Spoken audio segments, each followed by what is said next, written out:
क्योंकि मैंने परसों जालमी का आपको एक्सप्लेन किया था सबको, तो मैं दोबारा जालमी का एक्सप्लेन कर देता हूँ। डैरन सैमी और वहाब ने बबल को ब्रेक किया था और बाहर आए थे, और बबल में वापस जाने के लिए 3 दिन का आइसोलेशन पीरियड था। वो बबल से जब बाहर आए तो उन्होंने जावेद आफरीदी साहब से मुलाकात की थी। जब वहाब को और डैरन सैमी को आइसोलेशन में डाला तो फौरन उनका टेस्ट हुआ जो कि नेगेटिव आया। इसी तरह जावेद आफरीदी साहब ने वॉलंटरली अपने आप को आइसोलेट किया और टेस्ट करवाया जो कि नेगेटिव आया।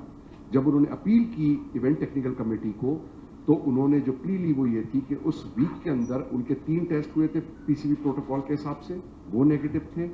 जावेद आफरीदी साहब ने आइसोलेशन के बाद जो टेस्ट कराया था वो नेगेटिव था, दोनों प्लेयर्स के नेगेटिव थे।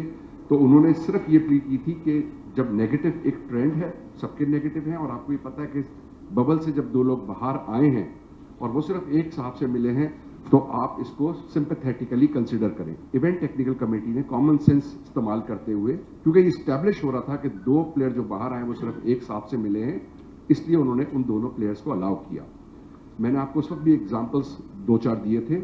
जब ये पता नहीं होता कि बबल से बाहर निकलते हैं तो आपका आइसोलेशन पीरियड लंबा होता है, क्योंकि आपको नहीं पता होता कि जब वो बबल से बाहर आए तो कितने लोगों के साथ उनका इंटरेक्शन हुआ है। इस केस के अंदर स्टैब्लिश था। आपको याद होगा इंग्लैंड में हमारे एक प्लेयर गोल्फ के लिए चले गए थे, बिल्कुल क्लियर था कि वो एक लेडी गोल्फर के साथ मिले थे।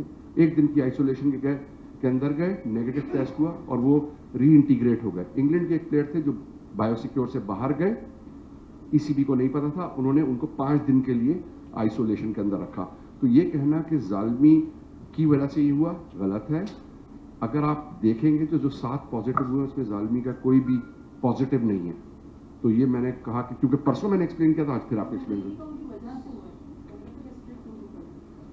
मैंने बताया था कि इवेंट उनको एज पर द प्रोटोकॉल दोनों प्लेयरों को जो बबल से बाहर चले गए थे, आफरीदी साहब कभी भी बबल का हिस्सा नहीं थे, 2 प्लेयर जब बाहर चले गए थे तो उनको वापस आइसोलेशन के अंदर डाल दिया था, क्योंकि उनको बबल में आने के लिए 3 दिन का आइसोलेशन और 2 नेगेटिव टेस्ट चाहिए थे।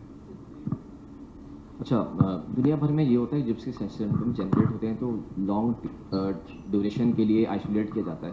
क्या आप समझते हैं कि सिम्टम्स आने में थोड़ा टाइम लगा और 3 दिन की 4 दिन की जो आइसोलेशन है नाकाफ़ी थी, है जो यहीं से कोई लैग तो नहीं हुआ आप लोगों का? क्योंकि कहीं भी जाएंगे तो टाइम दिया जाता है 10 दिन 14 दिन के, तो आइसोलेट कर लो अपने आप को ताकि दोबारा स्टेबल हो, तो फिर आप